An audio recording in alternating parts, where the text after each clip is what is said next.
Although the infamous Black Book of Jeffrey Epstein has been circulating the internet for many years, its various versions, including the version released by the U.S. Department of Justice, was highly redacted. It is very important to point out some very important points that have been discussed in a cursory manner, but never really pointed out directly. These points relate to the many victims of Epstein and his sick colleagues who have come forward using their real names.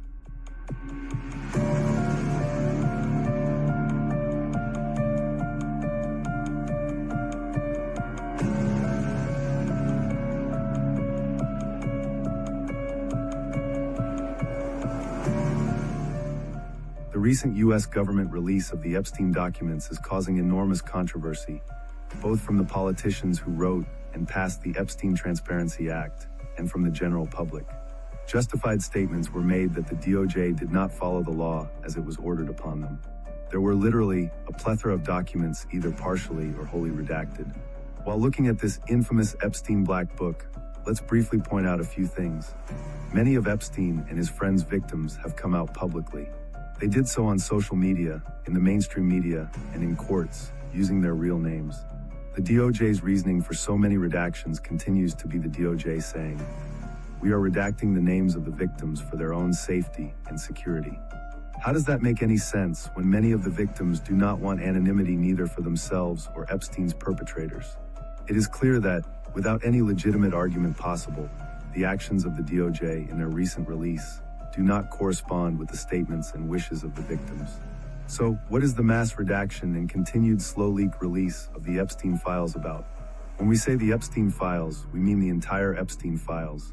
We mean every document and related piece of evidence, so that the victims can finally receive what they have been begging for, some of them literally dying for.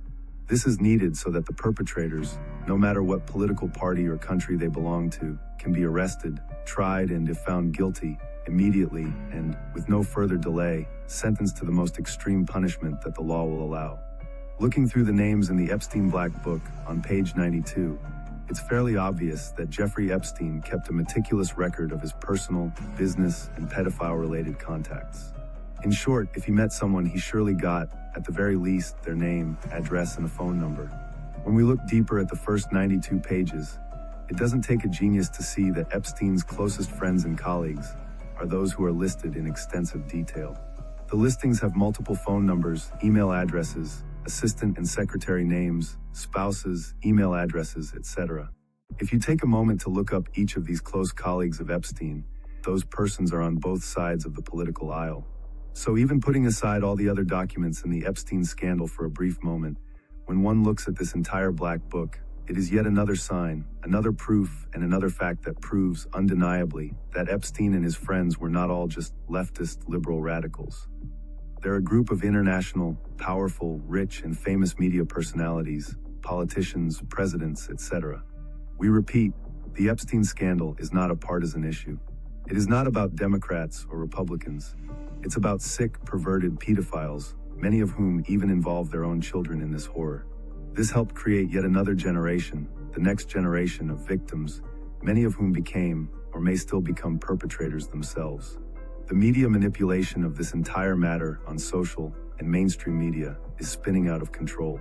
More and more people are understanding that the entire Epstein scandal is one of the biggest international blackmail affairs ever to take control over the world's most powerful leaders.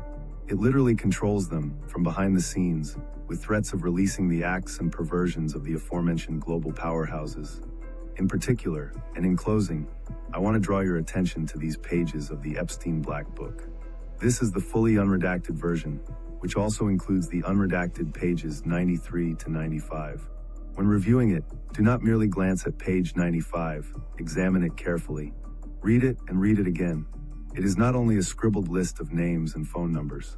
It is the irrefutable proof that some of the powerhouses in the Epstein scandal not only assisted Epstein in recruiting minors for Epstein and his sick friends, but also is a handwritten fact that Jeffrey Edward Epstein's friend, former Prime Minister of Israel, Ehud Barak, actually received U.S. Secret Service protection during their sick, perverted escapades.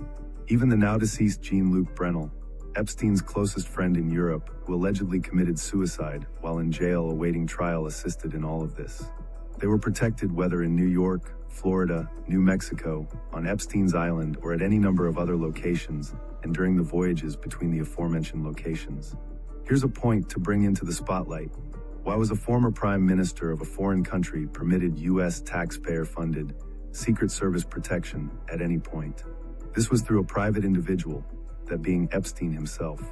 Why did Secret Service agents never come forward, even in a small group, publicly, to tell the world everything they saw and heard as they accompanied and traveled around the world with documented serial raping pedophiles?